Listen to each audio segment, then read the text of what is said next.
नमस्कार, स्वागत है आपका एचआर हिंदी न्यूज पर। आइए जानते हैं हरियाणा की बड़ी खबरें सिर्फ 15 मिनट में, लेकिन उससे पहले चैनल को जरूर सब्सक्राइब कर दें। आज दिनांक 25 जुलाई 2026 दिन शनिवार को आषाढ़ मास के शुक्ल पक्ष की एकादशी तिथि पूर्वाह्न 11:34 तक रहेगी। इसके बाद द्वादशी तिथि प्रारंभ होगी। ज्येष्ठा नक्षत्र का प्रभाव रहेगा। अभिजित मुहूर्त दोपहर 12 से 12:54 तक तथा राहु काल सुबह 9:03 से 10:45 तक रहेगा। शनिदेव की पूजा का विशेष महत्व है। आज देवशयनी हरिशनी एकादशी मनाई जा रही है। मान्यता है कि आज से भगवान विष्णु योग निद्रा में प्रवेश करते हैं और चातुर्मास का शुभारंभ होता है। हरियाणा में अगले 3 दिनों तक मानसून कमजोर रहने की संभावना है, जिससे अधिकांश जिलों में बारिश की गतिविधियां सीमित रहेंगी। मौसम में उमस और गर्मी बनी रह सकती है। इसके बाद 27 और 28 जुलाई को प्रदेश के कई हिस्सों में मानसून दोबारा सक्रिय होने के आसार है। इस दौरान कई जिलों में तेज बारिश होने की संभावना जताई गई है, जिससे किसानों और आम लोगों को गर्मी से राहत मिलने की उम्मीद है। उत्तर प्रदेश हरियाणा सीमा विवाद के बीच बागपत के बड़ौत क्षेत्र में 9 किसानों के खिलाफ मामला दर्ज किया गया है। आरोप है कि सीमा क्षेत्र में विवादित जमीन पर खेती और कब्जे को लेकर तनाव बढ़ा। प्रशासन ने शिकायत के आधार पर कार्रवाई शुरू कर दी है। सीमा क्षेत्र में स्थिति पर नजर रखी जा रही है और कानून व्यवस्था बनाए रखने के लिए आवश्यक कदम उठाए जा रहे हैं। हिसार जिले के हांसी के बाज गांव में नहरी पानी की कमी से नाराज किसानों ने सिंचाई जल की मांग को लेकर प्रदर्शन किया और सड़क जाम कर दी। किसानों का कहना है कि पर्याप्त पानी नहीं मिलने से फसलें प्रभावित हो रही हैं। प्रदर्शन के कारण कुछ समय तक यातायात प्रभावित रहा। मौके पर पहुंचे अधिकारियों ने किसानों से बातचीत कर स्थिति सामान्य कराने का प्रयास किया। उत्तराखंड के अल्मोड़ा में डिजिटल हाउस अरेस्ट के नाम पर ठगी करने वाले गिरोह के एक आरोपी को हरियाणा से गिरफ्तार किया गया है। आरोपी पर लोगों को डराकर ऑनलाइन धोखाधड़ी करने का आरोप है। जांच एजेंसियों ने उसे हिरासत में लेकर पूछताछ शुरू कर दी है। मामले में अन्य आरोपियों की तलाश भी जारी है और पूरे नेटवर्क की जांच की जा रही है। हरियाणा सरकार ने हरियाणा राज्य कृषि विपणन बोर्ड की कुछ सेवाओं को हरियाणा सेवा का अधिकार अधिनियम के तहत निर्धारित समय सीमा में उपलब्ध कराने का फैसला किया है। अब संबंधित सेवाओं के लिए तय समय के भीतर कार्रवाई सुनिश्चित की जाएगी। इसका उद्देश्य लोगों को सरकारी सेवाएं समयबद्ध तरीके से उपलब्ध कराना और प्रक्रिया को अधिक पारदर्शी तथा जवाबदेह बनाना है। हरियाणा, पंजाब और चंडीगढ़ के वकीलों ने एलएडीसी नीति के विरोध में हड़ताल की। इस दौरान अदालतों में नियमित कार्य प्रभावित रहा और कई मामलों की सुनवाई पर असर पड़ा। वकीलों ने नीति में बदलाव की मांग उठाते हुए विरोध प्रदर्शन किया। हड़ताल के कारण न्यायिक कार्यों में देरी देखने को मिली और बड़ी संख्या में अधिवक्ताओं ने आंदोलन में भाग लिया। कैथल के राजौंद में स्कूल विद्यार्थियों के बीच सांस्कृतिक प्रतियोगिता का आयोजन किया गया। कार्यक्रम में बच्चों ने हरियाणवी संस्कृति, लोकगीत, लोक नृत्य और पारंपरिक प्रस्तुतियों से सभी का ध्यान आकर्षित किया। प्रतियोगिता में उत्कृष्ट प्रदर्शन करने वाले विद्यार्थियों को सम्मानित किया गया। आयोजन का उद्देश्य बच्चों को अपनी सांस्कृतिक विरासत से जोड़ना और उनकी प्रतिभा को मंच प्रदान करना रहा। हरियाणा में ऑनलाइन शिक्षक स्थानांतरण अभियान के तहत शिक्षकों के डाटा सत्यापन का कार्यक्रम जारी किया गया है। निर्धारित तिथियों के अनुसार संबंधित शिक्षक अपने रिकॉर्ड की जांच और आवश्यक संशोधन कर सकेंगे। सत्यापन प्रक्रिया पूरी होने के बाद स्थानांतरण की अगली कार्रवाई आगे बढ़ेगी। शिक्षा विभाग ने सभी पात्र शिक्षकों से तय समय के भीतर प्रक्रिया पूरी करने को कहा है। हरियाणा बाल कल्याण परिषद की मानद सचिव के रूप में मीना कंबोज की नियुक्ति की गई है। नई जिम्मेदारी मिलने के बाद परिषद के माध्यम से बच्चों के कल्याण, शिक्षा, स्वास्थ्य और विकास से जुड़े कार्यक्रमों को आगे बढ़ाने पर जोर रहेगा। परिषद विभिन्न सामाजिक और कल्याणकारी गतिविधियों के माध्यम से बच्चों के हित में कार्य करती है। हिसार में सिंचाई विभाग की लापरवाही पर सरकार ने बड़ी कार्रवाई की है। नहरों के रखरखाव और जल प्रबंधन में अनियमितताओं के आरोपों के बाद विभाग के कई अधिकारियों को निलंबित कर दिया गया। मामले की जांच शुरू कर दी गई है। कार्रवाई का उद्देश्य सिंचाई व्यवस्था को बेहतर बनाना और किसानों तक समय पर पानी पहुंचाना है। संबंधित अधिकारियों को तत्काल प्रभाव से कार्य मुक्त कर दिया गया है। सिरसा में विभिन्न कलाकारों और गायकों ने दिल्ली के जंतर मंतर पर हुए प्रदर्शन के दौरान लाठीचार्ज के विरोध में नाराजगी जताई। प्रदर्शनकारियों ने कार्रवाई की निंदा करते हुए दोषियों पर उचित कार्रवाई की मांग उठाई। इस दौरान कई सामाजिक संगठनों ने भी समर्थन दिया। विरोध प्रदर्शन शांतिपूर्ण तरीके से आयोजित किया गया और लोगों ने लोकतांत्रिक तरीके से अपनी बात रखी। हरियाणा मानवाधिकार आयोग ने एक मामले में नियोक्ता की कथित लापरवाही को गंभीर मानते हुए संज्ञान लिया है। आयोग ने संबंधित पक्षों से जवाब मांगा और मामले की विस्तृत जांच के निर्देश दिए हैं। शिकायत में कार्यस्थल पर सुरक्षा मानकों की अनदेखी का आरोप लगाया गया था। आयोग ने पीड़ित पक्ष को न्याय दिलाने की प्रक्रिया आगे बढ़ाते हुए सुनवाई की अगली तारीख भी तय की है।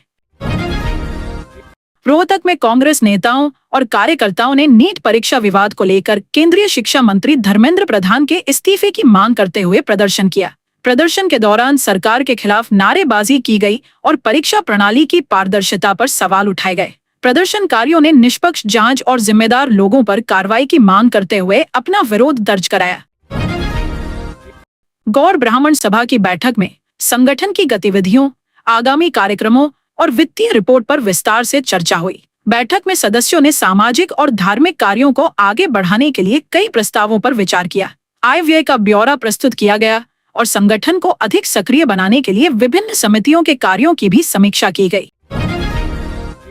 हरियाणा के मंत्री रणबीर गंगवा बनकर लोगों से ठगी करने वाले साइबर गिरोह का पुलिस ने पर्दाफाश किया है। आरोपियों ने मंत्री के नाम का इस्तेमाल कर लोगों को झांसे में लेने की कोशिश की थी। जांच के बाद पुलिस ने गिरोह के सदस्यों को गिरफ्तार कर लिया और उनके कब्जे से मोबाइल फोन समेत कई डिजिटल साक्ष्य बरामद किए हैं। मामले की आगे जांच जारी है। हरियाणा सरकार ने वायरल हेपेटाइटिस के इलाज को मजबूत करने के लिए राज्य में 10 नए उपचार केंद्र खोलने का फैसला किया है। इन केंद्रों पर मरीजों को जांच, परामर्श और उपचार की सुविधाएं उपलब्ध कराई जाएंगी। इस पहल का उद्देश्य गंभीर संक्रमण से पीड़ित मरीजों को उनके नजदीक बेहतर स्वास्थ्य सेवाएं उपलब्ध कराना और समय पर इलाज सुनिश्चित करना है। हरियाणा में मतदाता सूची के विशेष पुनरीक्षण अभियान के तहत निर्वाचन विभाग ने स्पष्ट किया है कि जिन मतदाताओं के गणना प्रपत्र निर्धारित समय तक बीएलओ को प्राप्त नहीं होंगे, उनके नाम प्रारूप मतदाता सूची में शामिल नहीं किए जाएंगे। घर घर सत्यापन अभियान के दौरान सभी मतदाताओं से समय पर प्रपत्र जमा करने की अपील की गई है। पंजाब एवं हरियाणा हाईकोर्ट में एलएडीसी नीति के विरोध को लेकर वकीलों के प्रदर्शन के कारण न्यायिक कार्य प्रभावित रहा। अधिवक्ताओं ने नीति में बदलाव की मांग करते हुए विरोध जताया, जिससे कई मामलों की सुनवाई नहीं हो सकी। अदालत परिसर में बड़ी संख्या में वकील मौजूद रहे और विभिन्न बार संगठनों ने भी इस विरोध प्रदर्शन में भाग लिया।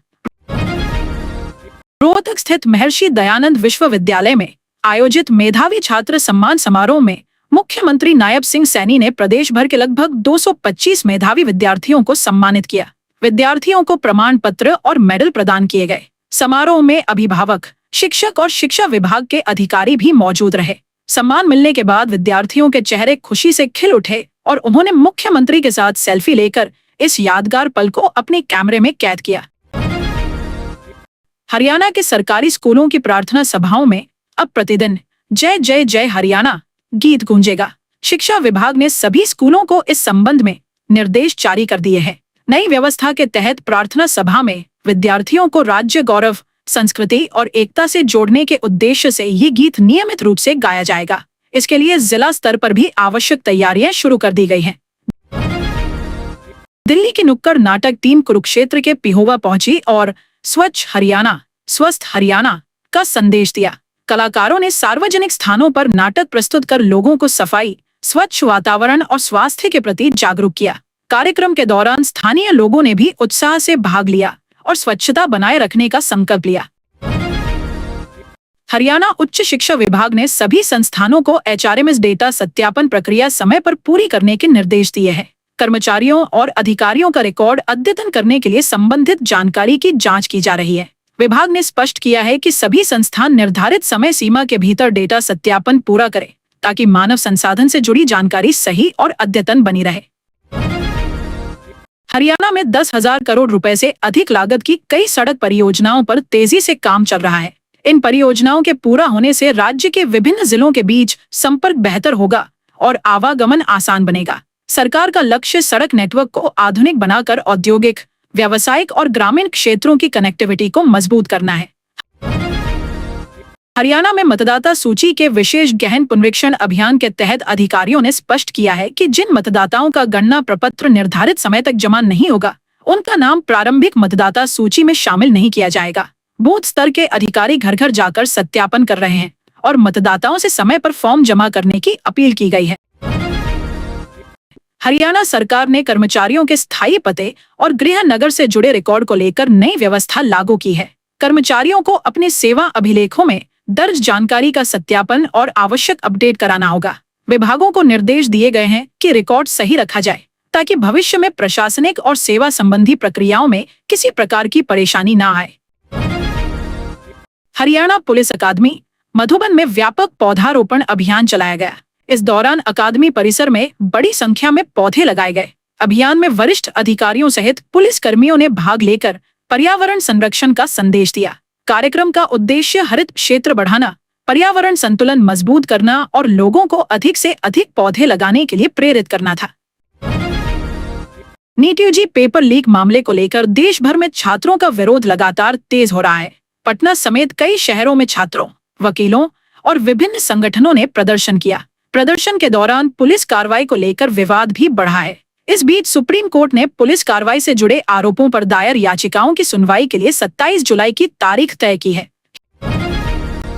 हिमाचल प्रदेश के रामपुर में चिट्टा तस्करी के मामले में पुलिस ने हरियाणा के पिंजौर से जुड़े ड्रग नेटवर्क का खुलासा करते हुए एक आरोपी को गिरफ्तार किया है। जांच में कई राज्यों तक फैले नशा तस्करी गिरोह के तार सामने आए हैं। पुलिस नेटवर्क से जुड़े अन्य लोगों की तलाश में लगातार छापेमारी कर रही है और मामले की जांच आगे बढ़ाई जा रही है। हरियाणा के भिवानी जिले में जर्जर सरकारी स्कूल भवनों को लेकर बड़ा फैसला लिया गया है। अब जिला स्तरीय समितियां असुरक्षित भवनों और कमरों का निरीक्षण कर उन्हें कंडम घोषित करेंगी। समिति को अनुपयोगी सामग्री की नीलामी का अधिकार भी दिया गया है, जिससे छात्रों की सुरक्षा सुनिश्चित करने और नए निर्माण की प्रक्रिया में तेजी आने की उम्मीद है।